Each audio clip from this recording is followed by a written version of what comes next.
Alright everyone, it's time to talk about the third worldism of Beijing Biden's administration with regards to the military. A little bit more on the security in general. Like you'll notice, I think the security barriers, weren't they supposed to be removed some time ago in DC? Are they still up? Because I haven't seen a story about their removal. I wouldn't be surprised if elevated security becomes the new norm in DC, like forever, because the government clearly no longer has trust in the people.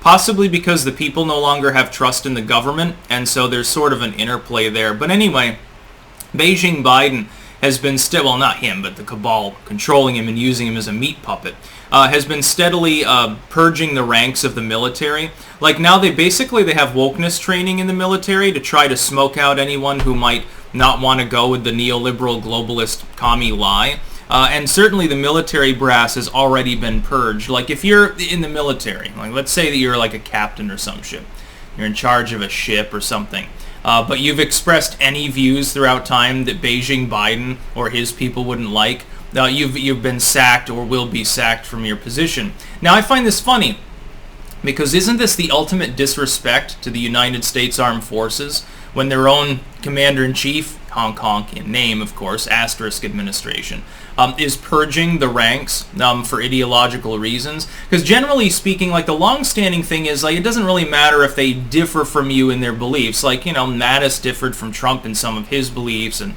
so forth. Now, the idea is that the military is loyalty, so to speak, and I realize part of this is pure hyperbole, and it's just sort of the star-spangled bullshit propaganda of the United States.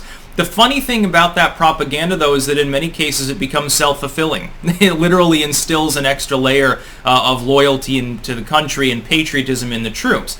It largely works. Not always, but by and large.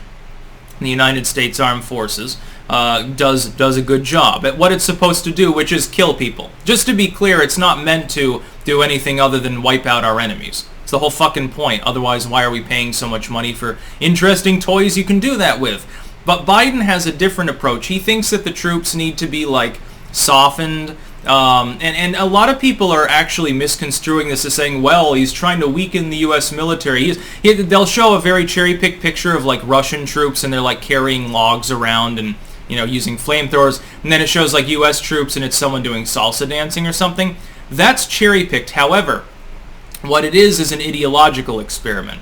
It's an attempt to take people who have what you would consider generally populistic, nationalistic, traditionalistic, maybe even Deus Vult style religious views, and either shaft them or kick them out of the military entirely.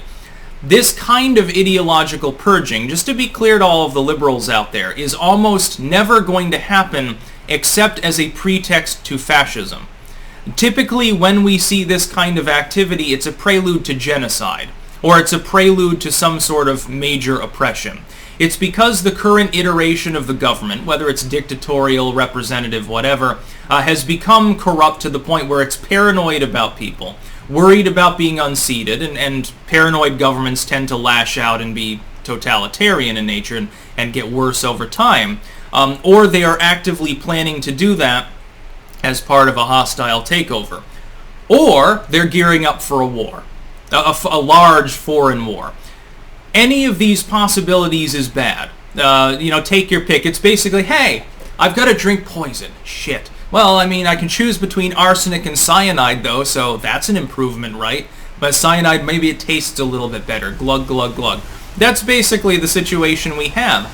This should frighten every single American. But because of the hyper-politicized political climate, a lot of people think Biden can do no wrong. Like, he still gets fluffed up in the media like, oh God, there was a fluff piece just earlier, not even 24 hours ago. I think it was the USA Today, and they're like, well, Biden is the best at statesmanship since Herbert Walker Bush. And I'm thinking to myself, number one, talk about fucking setting the bar low. Herbert Walker, the dude who puked on the Japanese prime minister and lasted one abysmal term, getting kicked out in disgrace after being the heir apparent to Ronald Reagan. Yeah. That's what Biden's like. No, he's like Jimmy Carter. He's way worse than Herbert Walker, and Herbert Walker came out smelling like a skunk towards the end. And I'm thinking to myself, also, you're saying, oh, okay, we're going to compare him to Bush and Obama. Yeah, wonderful. By the way, poor Clinton, not getting mentioned there. actually had some legitimate diplomatic chops. You know, like the time he gave uranium to the North Koreans, just so that we're aware where that came from. Biden purging the military brass and also applying various litmus tests to the troops lower down and giving like correctional propagandistic training to them to make them more woke and shit like that. This is only a prelude to bad things. There is literally nothing good that can come out of this kind of tampering with an armed forces. Has there ever been, much like with censorship, let's do this experiment.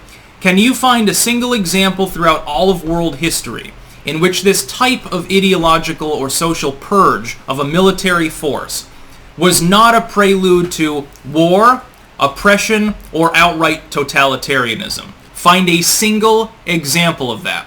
You won't. It's just like I've asked people to find me a single example where censorship, whether public or private, was ever used for benevolent purposes. There's not a single example throughout all of world history. It's always for power or profit. It's the only reason you'd engage in it. There's no purpose otherwise. That's the truth. So yeah, people should be 10 times more worried. Of course, you're not going to hear much about it in the legacy media, and if you do, if CNN covers purging the military brass, they'll say, well, these Nazis were purged out of their positions of power in an effort to correct the military and make it more inclusive so that we could get more troops in there and they'd be treated more fairly and we'd all sing Kumbaya and have love beads and meditation. It's like trying to hippie-ize elements of the U.S. military. No, you need to make them more aggressive. Give them drugs. Do what we did in Vietnam. Give them dextro and shit like that. That's what we should be doing with the military. Make them even crazier. You know, the whole point, they should stay stateside, unless they're like training in an allied nation. You know, go to Japan or deploy to Korea or something. That's fine. Otherwise, keep them out of harm's way, and if you have to send them into harm's way, drug them up and let them kill everything. That's the point of the U.S. military. That's the only point. For Biden to do this, of course, using wokeness as a facade. This is like with critical race theory. Critical race theory will decimate the educational system with regards to civics and history. But the facade that you actually are distracted into attacking has to do with racism. Bigotry against white people, particularly. The facade here is that you end up attacking, well, they're trying to pussify the military. People who are pro-military and people in the military are not going to take too kindly to you saying that. So see, Biden has used that as a facade to get you to attack a ghost, a shadow, instead of the real thing. You're punching out at shadows. The real truth is that it's a military purge for malevolent purposes to try probably to kill a bunch of people. Whether it's domestic or foreign remains to be seen. So it's rather unfortunate. You know, the Republic dies with a whimper because nobody in the legacy media certainly is willing to hold to account a rogue administration, an asterisk administration that's engaging in behavior that has not been engaged in before. It's unheralded. The idea that Trump was the fascist, Trump was the one breaking all the norms. No, it's Joe Biden. Specifically, Joe Biden's the one doing that. That's about all. Peace out.